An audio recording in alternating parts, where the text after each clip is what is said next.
Hoje vamos falar de um cara que começou a vida no crime de contrabando de café. Isso mesmo, café. Na fronteira entre o Brasil e o Paraguai, quase sem fiscalização, uma família comandou por décadas uma das rotas de droga mais importantes da América do Sul nos anos 90. Um criminoso chamado de João Morel, um brasileiro. Mas como ele construiu tanto poder nas regiões mais disputadas pelo crime organizado, e por que essa história termina em sangue? É isso que vou te contar agora. João Morel era um traficante brasileiro radicado no Paraguai, na cidade de Capitambado, colada na fronteira com Coronel Sapucaia, em Mato Grosso do Sul. Segundo reportagens e apurações policiais, era investigado desde os anos 1960, inicialmente por contrabando de café. Nos anos 1990, o nome da família Morel passou a aparecer na imprensa brasileira e paraguaia, associado a um cartel que dominava tanto o tráfico de maconha quanto rotas de cocaína vindas da Bolívia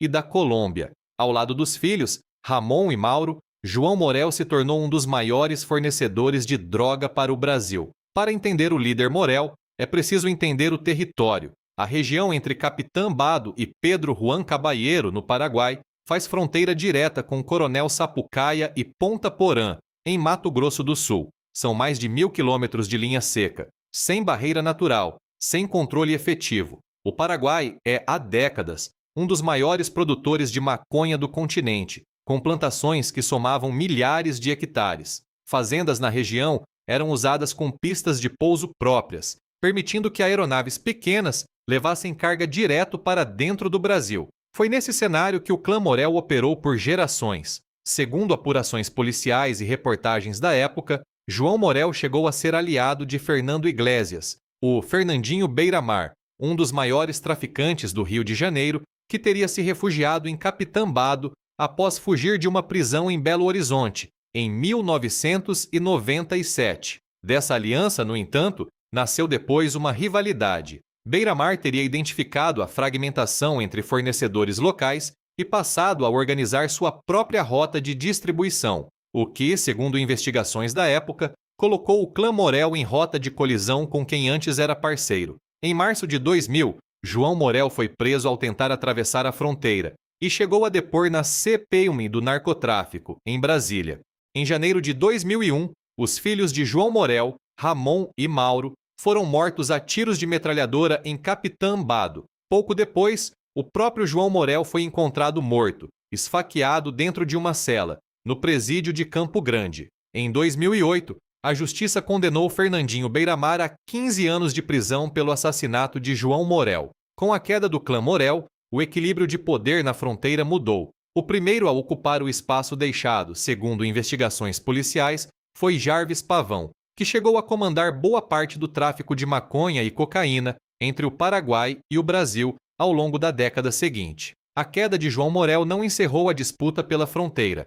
Ela apenas abriu espaço para o próximo nome. Depois de Jarvis Pavão, outros personagens surgiriam nessa mesma região, disputando o controle das mesmas rotas, das mesmas pistas de pouso, do mesmo território sem fronteira real. E no próximo capítulo dessa história, outro nome ganharia força e se tornaria um dos grandes personagens dessa disputa, Líder Cabral. Em janeiro de 2001, os filhos de João Morel, Ramon e Mauro foram mortos a tiros de metralhadora em Capitambado. Pouco depois, o próprio João Morel foi encontrado morto, esfaqueado dentro de uma cela no presídio de Campo Grande. Em 2008, a justiça condenou Fernandinho Beiramar a 15 anos de prisão pelo assassinato de João Morel. Com a queda do clã Morel, o equilíbrio de poder na fronteira mudou, e é aqui que a história ganha um novo protagonista. Segundo investigações da Polícia Federal, foi nesse vácuo de poder que um paraguaio chamado Carlos Arias Cabral,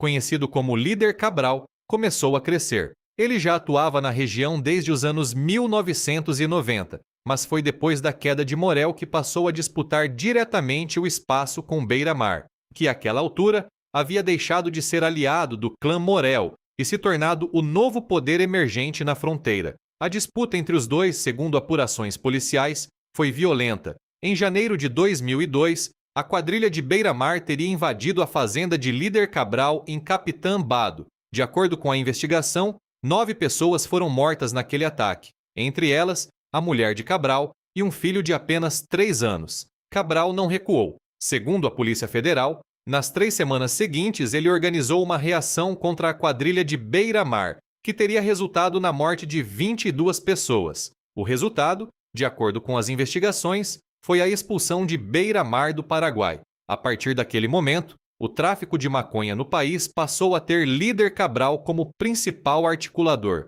Temendo represálias, Cabral deixou o Paraguai e passou a viver na Argentina, na cidade de Andresito, usando um documento falso em nome de Nicolas Ferreira Duarte. Mesmo escondido, ele manteve o controle do negócio à distância e passou a ser visto com frequência nas cidades paranaenses de Planalto e Capanema, municípios brasileiros próximos à Tríplice Fronteira. Segundo a Polícia Federal, Cabral chegou a ser apontado como o maior fornecedor de maconha do Paraguai para o Brasil. Estimativas policiais indicam que somente em 2009, cerca de 100 toneladas da droga teriam sido enviadas ao Brasil sob seu comando, das quais 32 toneladas foram apreendidas. A investigação apurou ainda que ele transportava a droga escondida em caminhões que carregavam cargas lícitas como ração animal, madeira e milho, multiplicando o lucro em até 10 vezes a cada quilo comprado. Nesse período, Cabral também teria travado outra disputa, dessa vez com Carlos Antônio Caballero, conhecido como Capilo, apontado por investigadores como articulador do PCC no Paraguai. Segundo a Polícia Federal, as duas facções chegaram a planejar ataques uma contra a outra pelo controle das rotas de cocaína vindas da Bolívia. Em julho de 2010, depois de mais de 10 anos sendo procurado, líder Cabral foi finalmente localizado e preso pela Polícia Federal, em Planalto, no Paraná, com apoio do GAECO e da Senad paraguaia. Ele usava identidades falsas havia anos, o que dificultou o trabalho de identificação mesmo depois de já estar sob investigação. A história de João Morel e a de líder Cabral têm o mesmo cenário e o mesmo desfecho. Nomes que subiram através da violência e caíram pela mesma violência que os sustentava. A prisão de Cabral, assim como a morte de Morel, não encerrou o problema, apenas abriu espaço para o próximo. A fronteira entre Brasil e Paraguai segue sendo até hoje uma das rotas mais estratégicas do tráfico na América do Sul, e cada geração de traficantes que passa por ali deixa a mesma lição: nesse território, ninguém manda para sempre. E passou a viver na Argentina, na cidade de Andresito, usando um documento falso em nome de Nicolas Ferreira Duarte. Mesmo escondido, ele manteve o controle do negócio à distância e passou a ser visto com frequência nas cidades paranaenses de Planalto e Capanema, municípios brasileiros próximos à Tríplice Fronteira. Segundo a Polícia Federal, Cabral chegou a ser apontado como o maior fornecedor de maconha do Paraguai para o Brasil. Estimativas policiais indicam que somente em 2009, cerca de 100 toneladas da droga teriam sido enviadas ao Brasil sob seu comando, das quais 32 toneladas foram apreendidas. A investigação apurou ainda que ele transportava a droga escondida em caminhões que carregavam cargas lícitas como ração animal, madeira e milho,